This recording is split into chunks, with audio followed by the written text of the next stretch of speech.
Welcome to our family Ayurveda for life. पिछली video मैंने आपसे अल्जाइमर्स के बारे में बात की थी। वर्ल्ड अल्जाइमर्स डे है 21 सितंबर को।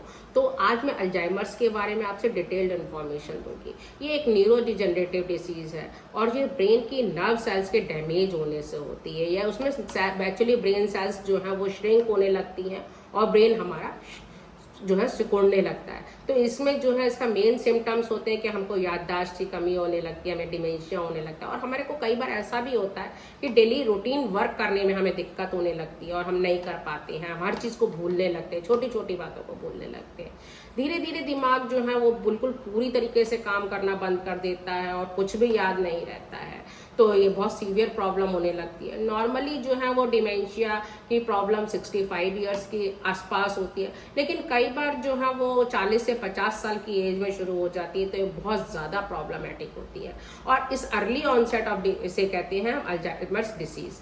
तो ये अर्ली ऑनसेट ये बहुत खतरनाक है। अगर ये 65 साल से बहुत पहले हो रहा है, अगर 65 साल के बाद में हो रहा है तो ये नॉर्मली होने लगता है और इसे लेट ऑनसेट ऑफ अल्जाइमर्स कहते हैं।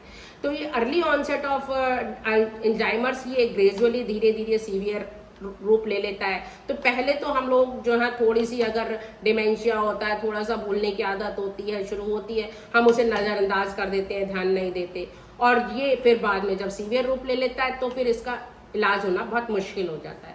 एक्चुअली रीज़न तो ये जेनेटिक हो सकता है। इसके अलावा जेनेटिक में ये फैमिली में हमारी एक जनरेशन से दूसरे जनरेशन में जाता है। ये उन लोगों को बहुत ज़्यादा होता है जो ओबीज हैं, जिनमें पर्टिकुलरली बैली फैट जो बहुत है, उनमें अल्जाइमर्स होने के चांसेस बहुत ज़्यादा होते हैं। या जिनको हाई ब्लड प्रेशर रहता है, जिनको ब्लड शुगर रहता है, उनको भी अल्जाइमर्स होने के चांसेस बहुत ज़्यादा होते हैं। तो आपको एक्चुअली वेट मेंटेन करना चाहिए, ये बहुत ज़रूरी है। और अपना अगर आप हाइपरटेंसिव हैं तो आप हाइपरटेंशन को मेंटेन करने के लिए, आपको ब्लड प्रेशर को मेंटेन करने के लिए बीपी की प्रॉपर दवाई ले सकते हैं।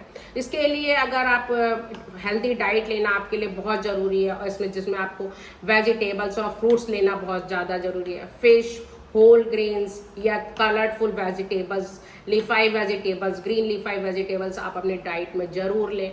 नट्स एंड सीड्स भी बहुत ज़्यादा ज़रूरी हैं। ऑलिव ऑयल बहुत अच्छा रहता है अल्जाइमर्स के लिए।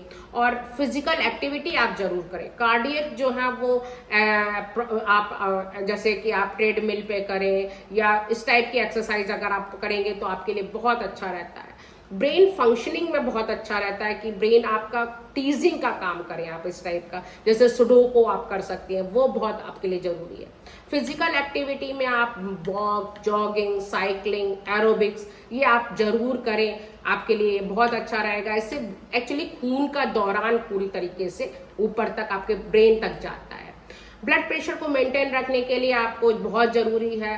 कार्डियक डिसीज आपको अगर है तो उससे आप जरूर बचें। स्ट्रोक या डायबिटीज़ है तो उसका ब्लड शुगर मेंटेन रखें। कोलेस्ट्रॉल अगर बढ़ा हुआ है तो वो भी आपको मेंटेन रखना बहुत ज़रूरी है, क्योंकि प्लाक की वजह से भी ब्लड सर्कुलेशन प्रॉपर नहीं होता। ये सब चांसेस है अल्जाइमर्स को बढ़ाने के लिए।